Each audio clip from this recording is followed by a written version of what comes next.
aksi Tritura.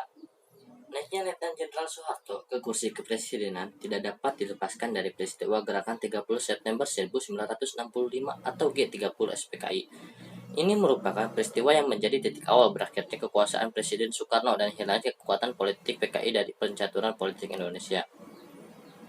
Peristiwa tersebut telah menimbulkan kemarahan rakyat, keadaan politik dan keamanan negara menjadi kacau.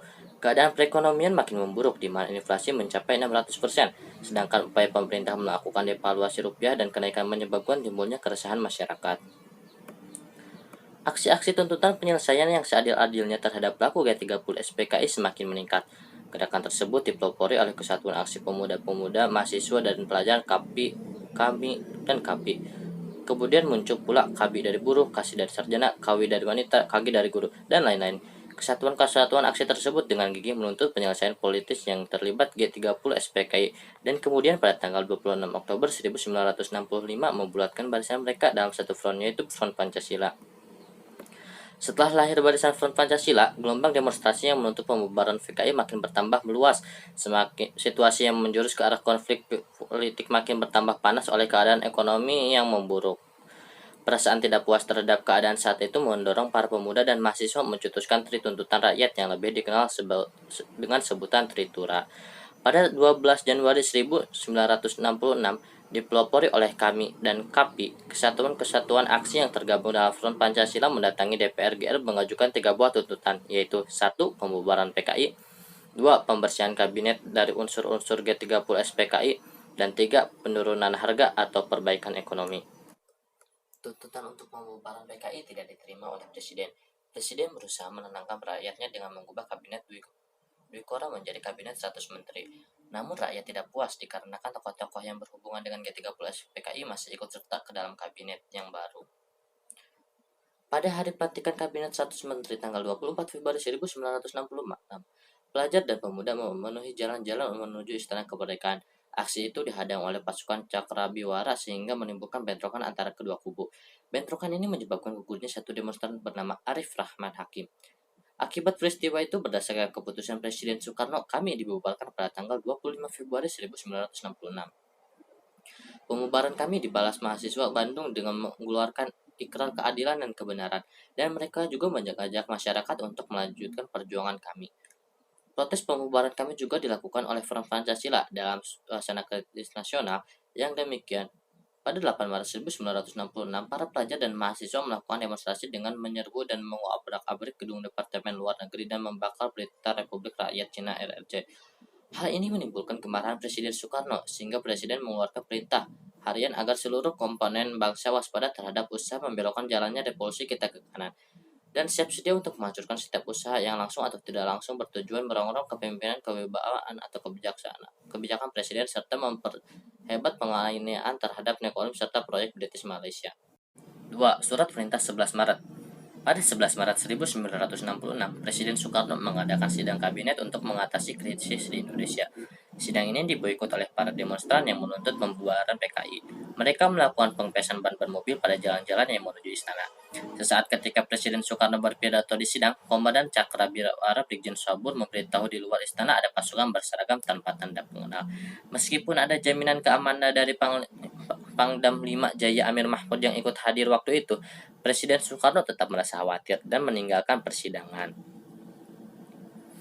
Presiden meninggalkan persidangan bersama Waperdam 1 Dr. Subandrio dan Waperdam 2 Dr. Khairul Soleh dengan helikopter menuju Bogor. Sidang kemudian ditutup oleh Waperdam 2 Dr. J. Laimana yang kemudian menyusul ke Bogor dengan mobil. 3 Jenderal Angkatan Darat yaitu Majen Masuki Rahmat, Brigjen M. Yusuf, dan Brigjen Amir Mahmud yang juga mengikuti sidang sepakat untuk menyusul Presiden Soekarno ke Bogor atas perizinan atasan mereka, yakni Menteri atau Panglima Angkatan Darat Letnan Jenderal Soeharto yang juga merangkap pelaku Panglima Komkamtib. Majen Basuki Rahmat menanyakan apakah ada pesan khusus dari Letnan Soeharto untuk Presiden Soekarno. Letnan Soeharto menjawab, sampaikan saja bahwa saya tetap ada kesanggupan saya, beliau akan mengerti. Latar belakang dari ucapan itu ialah bahwa sejak di Bogor pada tanggal 2 Oktober 1965, setelah meletusnya pemberontakan G30 SPKI, Insinyur Soekarno dan Letnan Soeharto mempunyai perbedaan pendapat tentang kunci usaha meredakan pergolakan politik saat itu. Menurut Letnan Soeharto, kuncinya adalah memenuhi rasa keadilan rakyat dan menghilangkan rasa ketakutan rakyat dengan membubarkan PKI.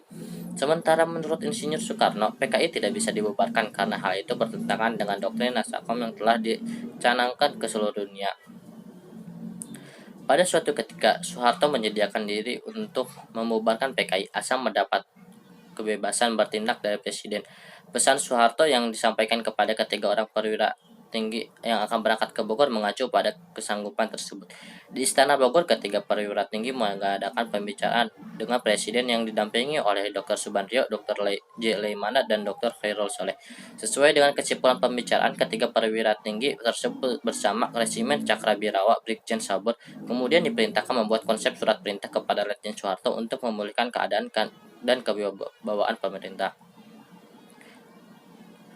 Atas persidangan bersama, surat tersebut disetujui oleh Insinyur Soekarno dan sampai sekarang disebut Surat Perintah 11 Maret. Surat Perintah 11 Maret berisi pemberian mandat kepada Letnan Soeharto selaku Panglima Angkatan Darat dan Pangkom Kamtib untuk memulihkan keadaan dan kewibawaan pemerintah. Dalam menjalankan tugas menerima mandat diharuskan melaporkan segala sesuatu kepada Presiden. Keluarnya Surat Perintah 11 Maret dianggap sebagai tonggak Orde Baru. Tindakan pertama yang dilakukan oleh Soeharto setelah menerima surat perintah adalah membubarkan dan melarang PKI beserta organisasi masanya yang bernaung dan berlindung ataupun seasas dengan di seluruh Indonesia, terhitung sejak 12 Maret 1966. Tindakan Soeharto mendapatkan dukungan dari seluruh rakyat Indonesia karena dengan tindakannya salah satu tritura terlaksanakan. Setelah itu, Letnan Soeharto menyuruhkan kepada pelajar dan mahasiswa untuk kembali sekolah. Tindakan berikutnya berdasarkan adalah dikeluarkannya keputusan Presiden 05 tanggal 18 Maret 1966 tentang penahanan 15 orang menteri yang diduga terkait dengan pemberontakan G30 SPKI atau memiliki etikat tidak baik terhadap penyelesaian masalah tersebut. Demi lancarnya tugas pemerintah, Letnan Jenderal Soeharto mengangkat 5 orang menteri koordinator interim yang menjadi presidium kabinet. Kelima orang tersebut ialah Sultan Hamengkubuwono. 9 ada Malik Dr. Roslan Abdul Ghani, Dr. Kiai Haji Ilham Khalid, dan Dr. J. Leimana. Nama saya Muhammad Ilham Ramadan dari kelompok 4. Saya akan menjelaskan tentang dualisme kepemimpinan pada tahun 1966 hingga 1967. Dualisme kepemimpinan pada tahun 1966 hingga 1967. Pada masa Orde Lama, meningkatnya wewenang pengemban SP 11 Maret inilah yang menjadi fokus utama kajian dalam pembahasan dualisme kepemimpinan pada tahun 1966 hingga 1967 hingga berakhirnya. Pentingnya ini juga terkait dengan permainan politik yang terjadi dalam MPRS dan DPRG yang didominasi oleh AD untuk meningkatkan wewenang Soeharto dan mengikis kepemimpinan Presiden Soekarno. Keseruan dualisme kepemimpinan ini diawali dengan perbedaan penafsiran mengenai surat Perintah 11 Maret 1966 di antara keduanya.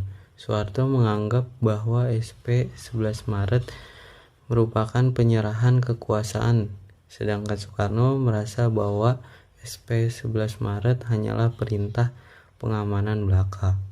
Tindakan Soeharto sebagai pengemban SP 11 Maret seperti pembubaran PKI secara de facto merupakan suatu dualisme kepemimpinan. Hal ini dikarenakan sesuai dengan penetapan Presiden nomor 7 tahun 1959 bahwa sebenarnya Presiden yang berwenang membubarkan partai, sedangkan isi dari SP 11 Maret sebenarnya hanyalah merupakan perintah Presiden dan tidak menunjukkan peningkatan wewenang Soeharto. Wewenang Soeharto sebagai pengemban SP 11 Maret selanjutnya meningkat setelah MPRS yang didominasi AD bersidang dan menghasilkan ketetapan yang menimbulkan dualisme kepemimpinan secara de jure. Selanjutnya, pembentukan kabinet baru. Ketetapan MPRS diantaranya dalam hal pembentukan kabinet ampera, yaitu Presiden bersama-sama pengemban SP 11 Maret diberi wewenang membentuk kabinet. Kenyataannya, Soeharto yang merupakan ketua presidium kabinet selanjutnya memimpin kabinet dan menguasai jalannya pemerintahan. Akhir persatuan dualisme Berakhirlah dualisme kepemimpinan yang terjadi dengan diangkatnya Soeharto sebagai pejabat presiden. Stabilitas politik dan rehabilitas ekonomi. Stabilitas politik berarti mencoba menjaga stabilitas keamanan politik, sedangkan rehabilitas ekonomi berarti mencoba atau membangun kembali ekonomi kita yang sudah jatuh pada masa Orde Baru. Pemerintahan Orde Baru memandang bahwa selama Orde Lama telah terjadi penyimpangan terhadap pelaksanaan Undang-Undang Dasar 1945 dan Pancasila. Di antara penyimpangan tersebut adalah pelaksanaan demokrasi terpimpin dan pelaksanaan politik luar negeri yang cenderung memilih hak blok komunis atau blok timur. Sesuai dengan ketentuan yang telah digariskan oleh MPRS, maka pemerintahan Orde Baru segera berupaya menjalankan Undang-Undang Dasar 1945 dan Pancasila secara konsekuen dengan melakukan rehabilitasi dan stabilisasi politik dan keamanan atau POKAM yang bertujuan agar dilakukan pembangunan ekonomi bagi kesejahteraan rakyat Indonesia. Untuk menciptakan stabilitas ekonomi dan politik, yaitu yang pertama, membuat kebijakan politik luar negeri bebas aktif, yang artinya Indonesia tidak memihak salah satu blok di dunia, aktif menciptakan perdamaian dunia, dan menjadi negara yang berdaulat.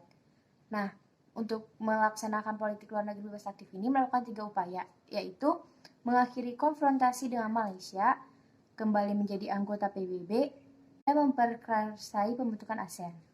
Yang kedua, itu membuat kebijakan politik dalam negeri. Yang ketiga, rehabilitas ekonomi. 1. Stabilitas politik dan keamanan sebagai dasar pembangunan. Langkah pertama melaksanakan pembangunan nasional adalah dengan membentuk Kabinet Pembangunan 1 pada 6 Juni 1968. Program Kabinet Pembangunan 1 dikenal dengan sebutan Pancakrida Kabinet Pembangunan, yang berisi 1. Menciptakan stabilitas politik dan ekonomi sebagai syarat mutlak berhasilnya pelaksanaan rencana pembangunan 5 tahun atau repelita dan pemilihan umum atau pemilu. Yang kedua, menyusun dan merencanakan repelita. Yang ketiga, melaksanakan pemilu selambat-lambatnya pada Juli 1971. Yang keempat, mengembalikan ketertiban dan keamanan masyarakat dengan mengikis habis sisa-sisa G30 SPKI dan setiap bentuk rongrongan penyelewengan serta pengkhianatan terhadap Pancasila dan Undang-Undang Dasar 1945. Yang kelima, melanjutkan penyempurnaan dan pembersihan secara menyeluruh aparatur negara baik di pusat maupun di daerah dari unsur-unsur komunisme. Partai politik yang diizinkan ikut serta dalam pemilu 1971 yaitu NU, Parmusi, PRT, PSSI, PNI, Partai Katolik, Parkindo, Partai Murba, IPKI, dan Golongan Karya atau Golkar. Namun disederhanakan pada 1973 sampai 1997 menjadi 3 fusi, yaitu PPP, PDI, dan Golkar. Pemerintahan Orde Baru berhasil melaksanakan pemilu sebanyak 6 kali setiap 5 tahun sekali, yaitu tahun 1971, 1977, 1982, 1987, 1992, dan 1997. Dengan slogan pemilu yaitu Luber, langsung, umum, bebas, dan rahasia. Orde Baru menghimpun energi semua komponen bangsa dalam bentuk trilogi pembangunan. Yang pertama, stabilitas nasional yang sehat dan dinamis. Yang kedua, pertumbuhan ekonomi yang cukup tinggi. Yang ketiga, pemerataan pembangunan dan hasil-hasilnya menuju kepada terciptanya keadilan sosial bagi seluruh rakyat. 2. Stabilisasi penyeragaman. Presiden Soeharto mengajukan nama Eka Prasetya Pancakarsa dengan maksud menegaskan bahwa penyusunan pedoman penghayatan dan pengalaman Pancasila atau P4 dipandang sebagai janji yang teguh, kuat, konsisten, dan tulus untuk mewujudkan 5. 1. Takwa kepada Tuhan Yang Maha Esa dan menghargai orang. 2. mencintai sesama manusia dengan selalu ingat kepada tidak sewenang-wenang Soekarno lain yang berlain agama atau kepercayaan. Yang ketiga, mencintai tanah air, menempatkan kepentingan negara di atas kepentingan pribadi. Yang keempat, demokratis dan patuh pada putusan rakyat yang sah. 5. Suka menolong orang lain sehingga dapat meningkatkan kemampuan orang lain. Pada 21 Maret 1978, rancangan P4 disahkan menjadi TAP MPR 02 MPR 1978. Setelah disahkan MPR, pemerintah membentuk Komisi Penasehat Presiden mengenai P4 yang dipimpin oleh Dr. Ruslan Abdul Ghani. Sebagai badan pelaksananya, dibentuk Badan Pembinaan Pendidikan Pelaksana P4 atau BP7 yang berkedudukan di Jakarta. Tugasnya adalah mengkoordinasi pelaksanaan program penataran P4 yang dilaksanakan pada tingkat nasional dan regional. Tujuan penataran P4 adalah membentuk pemahaman yang sama mengenai demokrasi Pancasila, sehingga dengan pemahaman yang sama diharapkan penegasan persatuan dan kesatuan nasional akan terbentuk dan terpelihara. Setelah P4 menjadi TAP MPR dan dilaksanakan, selanjutnya penyeragaman ideologi Pancasila dalam arti harus mau menerima Pancasila sebagai satu-satunya asas partai dan organisasi dengan sebutan asas tunggal yang disampaikan Presiden Soeharto dalam pidato pembukaan rapat pimpinan ABRI. Penerapan dui-fungsi ABRI. Konsep dui-fungsi ABRI dipahami sebagai jiwa tekad dan semangat pengabdian ABRI untuk bersama-sama dengan kekuatan perjuangan lainnya memikul tugas dan tanggung jawab perjuangan bangsa Indonesia, baik di bidang hankam negara maupun di bidang kesejahteraan bangsa dalam rangka penciptaan tujuan nasional. Berdasarkan Pancasila dan Undang-Undang Dasar 1945, ABRI memiliki keyakinan tidak hanya dalam bidang hankam, berarti suatu unsur dalam lingkungan aparatur pemerintah yang bertugas di bidang kegiatan melindungi segenap bangsa Indonesia dan seluruh tumpah darah Indonesia, namun juga non-hankam. Dui fungsi ABRI berarti memiliki dua fungsi, yaitu fungsi sebagai pusat kekuatan militer Indonesia dan juga fungsinya di bidang politik. Dalam pelaksanaannya pada era Soeharto, fungsi utama ABRI sebagai kekuatan militer Indonesia memang tidak dapat dikesampingkan. Namun pada era ini, peran ABRI dalam bidang politik terlihat lebih signifikan seiring dengan diangkatnya Presiden Soeharto oleh MPRS pada tahun 1968, stabilisasi untuk politik dan rehabilitasi dari ekonomi. Keterlibatan ABRI di sektor eksekutif sangat nyata, terutama melalui Golkar. Selain dalam sektor eksekutif, ABRI dalam bidang politik juga terlibat dalam sektor legislatif. Pada masa Orde Baru, pelaksanaan negara banyak didominasi oleh ABRI. Dominasi yang terjadi pada masa itu dapat dilihat dari banyaknya jabatan pemerintahan mulai dari bupati, wali kota, gubernur, pejabat eselon, menteri, bahkan duta besar diisi oleh anggota ABRI yang dikaryakan. Lalu, selain dilakukannya pembentukan fraksi ABRI di parlemen, ABRI bersama-sama Korpri pada waktu itu juga dijadikan sebagai salah satu tulang punggung yang menyangga keberadaan Golkar sebagai partai politik yang berkuasa pada waktu itu. Selanjutnya, ABRI melalui berbagai yayasan yang dibentuk diperkenankan mempunyai dan menjalankan berbagai bidang usaha dan lain sebagainya. 4. Rehabilitasi Ekonomi Orde Baru. Program rehabilitasi ekonomi Orde Baru dilaksanakan berlandaskan pada TAP MPRS nomor 23 tahun 1966 yang isinya tentang pembaharuan kebijakan landasan ekonomi, keuangan, dan pembangunan. Tujuan dikeluarkannya ketetapan tersebut adalah untuk mengatasi krisis dan kemerosotan ekonomi yang melanda Indonesia sejak tahun 1955. Berdasarkan ketetapan tersebut, Presiden Soeharto mempersiapkan perekonomian Indonesia sebagai berikut. Yang pertama, mengeluarkan Peraturan 3 Oktober 1966 tentang pokok-pokok regulasi. Kedua, mengeluarkan Peraturan 10 Februari 1967 tentang harga dan tarif.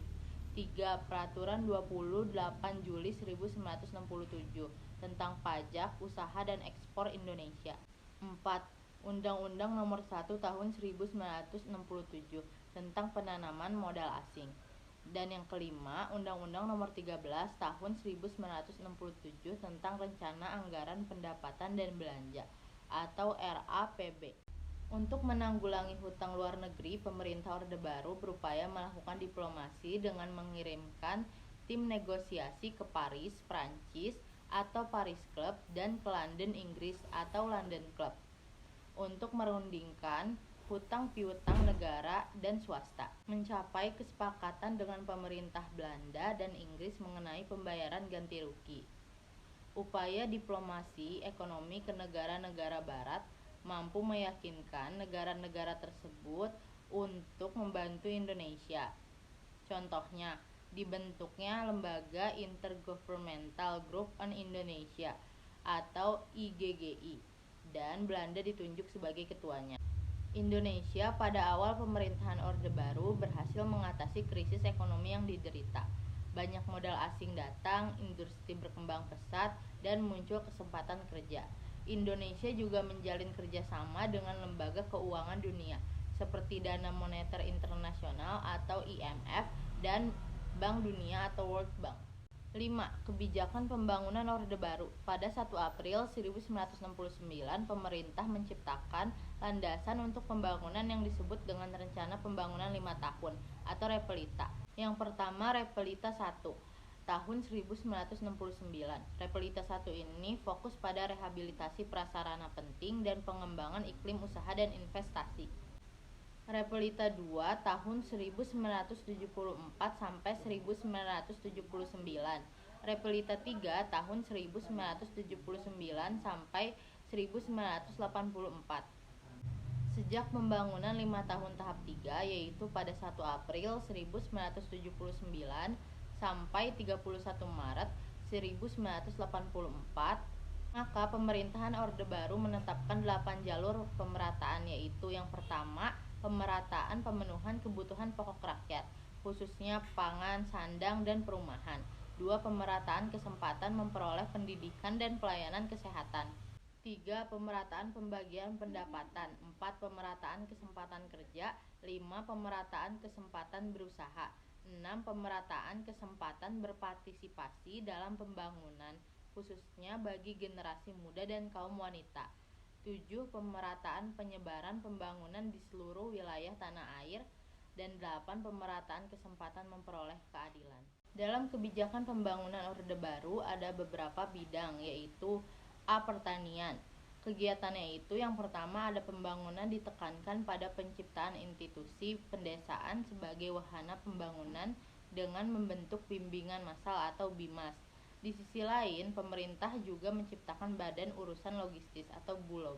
2. Menunjuk Fakultas Pertanian Universitas Gadjah Mada dengan membentuk Badan Usaha Unit Desa atau BUUD.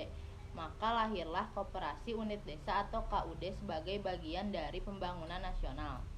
3. Mengembangkan institusi penelitian seperti BPTP atau Balai Pengkajian Teknologi Pertanian yang berkembang untuk menghasilkan inovasi untuk pengembangan pertanian yang pada masa Soeharto salah satu produk yang cukup terkenal yaitu varietas unggul tahan wereng atau VUTW.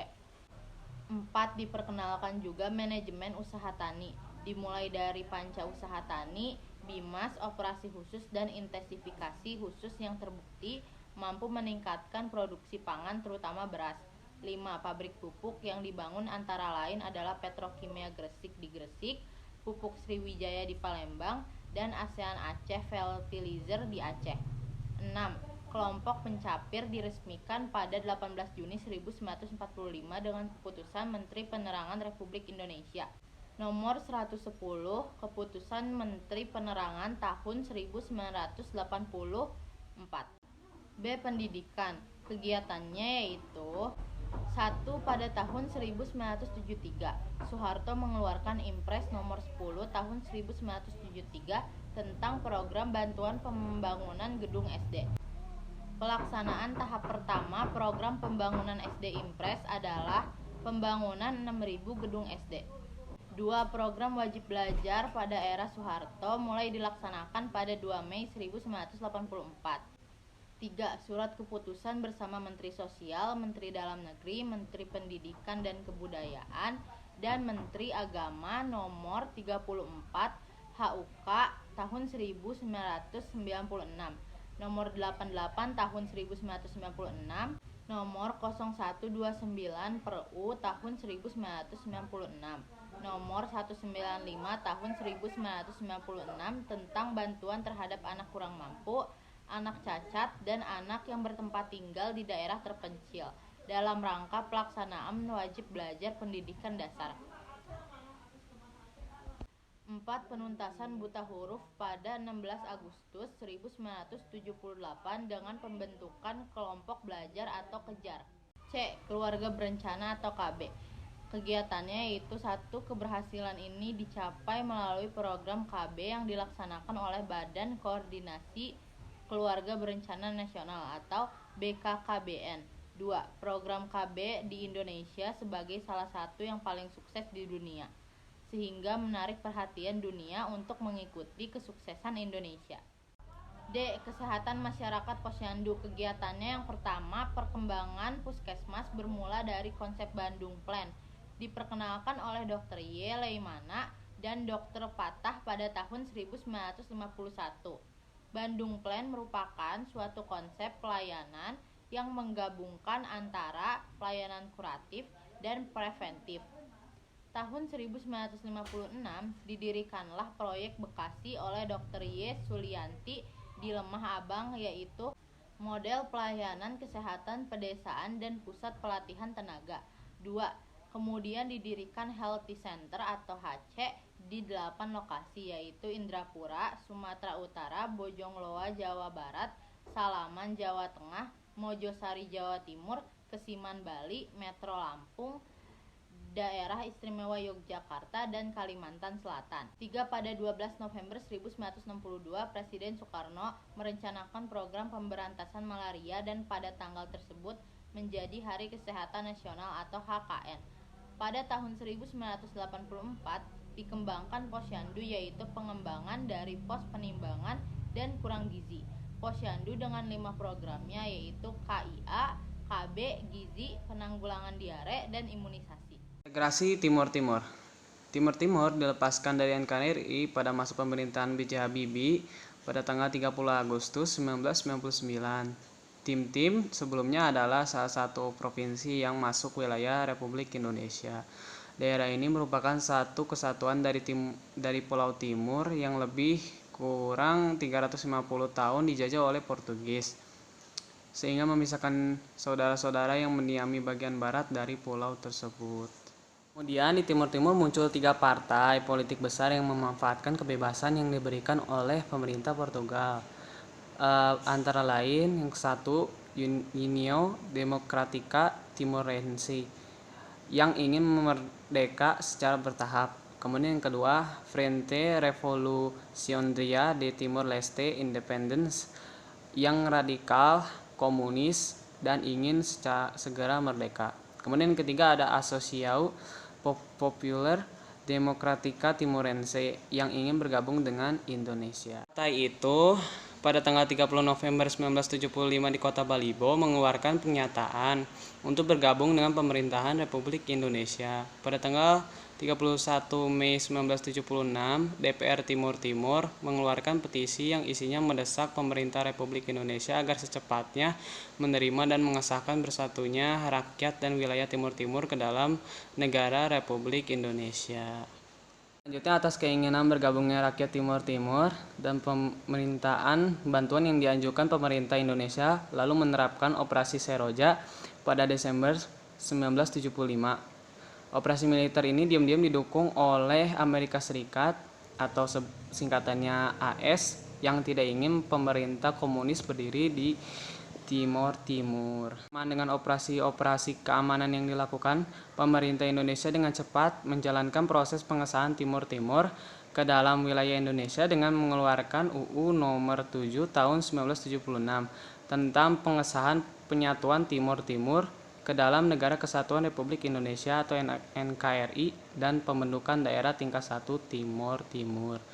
Pengesahan ini akhirnya diperkuat melalui TAP MPR nomor 4 MPR 1978, Timor Timur secara resmi menjadi provinsi ke-27 di wilayah Negara Kesatuan Republik Indonesia. Tetangga dari pihak barat termasuk Amerika Serikat dan Australia dengan alasan masing-masing umumnya mendukung tindakan Indonesia. Kekhawatiran akan jatuhnya Timor Timur ke tangan komunis membuat negara-negara barat, khususnya Amerika Serikat dan Australia, secara diam-diam mendukung tindakan Indonesia. Kemudian mereka secara de facto dan selanjutnya de jure integrasi Timor Timur ke wilayah Indonesia. Akan tetapi, penguasaan Indonesia terhadap wilayah itu ternyata menimbulkan banyak permasalahan yang berkelanjutan, terutama setelah berakhirnya Perang Dingin dan runtuhnya Uni Soviet. Dampak kebijakan politik dan ekonomi masa Orde Baru. Dampak kebijakan politik sendiri dapat dilihat dari 3 hal. Yang pertama adalah pemerintahan yang bersifat sentralistik, yang kedua adalah pemerintahan yang bersifat otoriter, dan yang ketiga adalah Golkar yang menjadi alat menstabil keekonomian, di mana P3 dan PDI hanya menjadi pendamping. Dari segi ekonomi sendiri, nyatanya menghasilkan beberapa hal positif. Yang pertama adalah Indonesia berhasil mencapai swasembada pangan pada tanggal 14 November 1985. Yang kedua, Indonesia yang awalnya negara pengimpor beras berhasil menjadi negara pengekspor beras. Yang ketiga adalah adanya penurunan drastis dari angka kematian dan angka kemiskinan di Indonesia. Dan yang keempat, pendidikan sekolah dasar yang melejit akibat dari program SD dan SMP Impres, yaitu program ABRI masuk desa. Dampak negatif kebijakan politik dan ekonomi masa Orde Baru. Yang pertama, pertumbuhan ekonomi tidak dibarengi dengan terbukanya akses dan distribusi sumber-sumber ekonomi kepada masyarakat Indonesia, sehingga menimbulkan kesenjangan sosial dalam kehidupan masyarakat Indonesia. Kesenjangan antara kota dan desa, kesenjangan antara miskin dan kaya, dan kesenjangan antara sektor industri dan sektor pertanian. Yang kedua, kebijakan-kebijakan Orde Baru terlalu memfokuskan kepada pertumbuhan ekonomi, sehingga menimbulkan mentalitas dan budaya korupsi di pejabat-pejabat Indonesia. Yang ketiga, masa Orde Baru telah melakukan tindakan anti-demokrasi, sehingga diindikasikan telah melanggar hak asasi manusia atau HAM. Dalam kurun waktu 1969 sampai 1998, terjadi 19 peristiwa pelanggaran HAM. Beberapa contohnya adalah, yang pertama ada peristiwa Pulau Buru, di mana peristiwa Pulau Buru merupakan tempat penjara bagi orang-orang yang diduga terlibat PKI. Peristiwa ini terjadi pada tahun 1969 sampai 1979. Selanjutnya ada peristiwa Tanjung Priok. Peristiwa Tanjung Priok dilaporkan pemerintah terdapat 24 korban jiwa dan 54 korban luka-luka. Peristiwa ini terjadi pada tanggal 12 September 1984. Dan yang selanjutnya adalah tragedi Trisakti, yang dimana tragedi Trisakti merupakan aksi penembakan yang menyebabkan 4 mahasiswa tertembak. Yang dimana kejadian ini terjadi pada tanggal 12 Mei 1998. Dan masih banyak peristiwa-peristiwa yang lainnya.